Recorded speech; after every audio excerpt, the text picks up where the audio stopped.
this was the first reaction, shock. Shock because in our mind, everything is totally connected with the UK. Obviously, this decision is a decision. Brexit is Brexit. The people of UK decided the way for the future. Now the situation is that we can and we have to build the best alliance between UK and EU for the future, because we will be the best friends for the next years. And at the same time, I think this decision could push European leaders to invest in a new way for Europe. Do you think that more should have been done to try to keep the UK on board? Because you said you couldn't imagine an EU without the UK. Now you are going to have an EU without the UK. Shouldn't more have been done? I tried with an article, with the initiative, with the political process. But what the problem was one problem.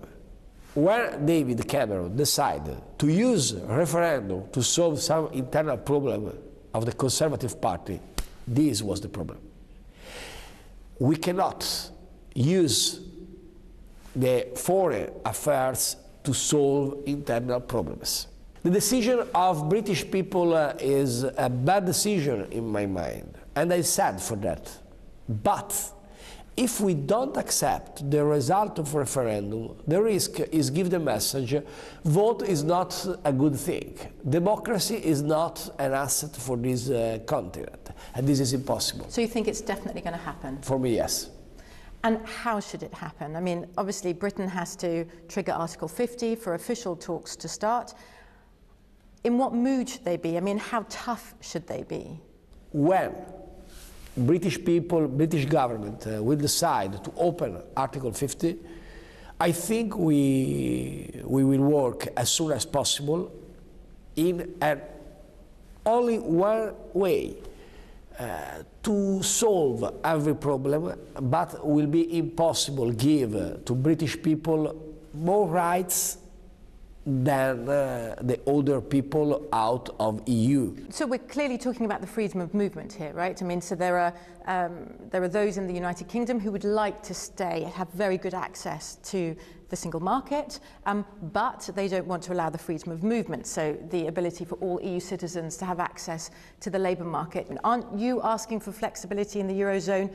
Couldn't you allow flexibility for the UK when it comes to freedom of movement? I think this is a very interesting debate, because this debate will be a debate about the concept of rules in EU.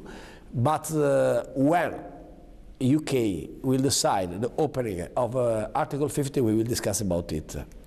Okay. Do you think you might be leading those discussions? The other two European powers, Germany, France, distracted by falling popularity polls for Angela Merkel, François Hollande, and upcoming elections. The assumption at the moment is Article 50 could be triggered in the new year. That could leave you in the hot seat. What will you be saying to Theresa May? I think the leading role will be in the hands of the European Commission and not in the single states. Personally, I will be very ready to work with Theresa and other colleagues to support this very difficult process, because it's the first time, so it's not easy. The UK hasn't triggered Article 50 yet. We don't really know when it will trigger it. What's the mood amongst your other EU leaders?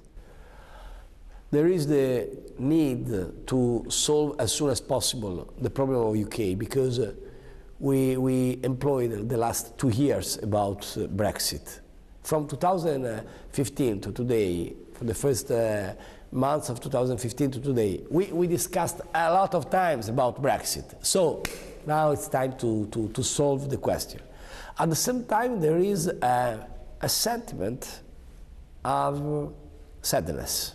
So the mood is emotionally a sad mood.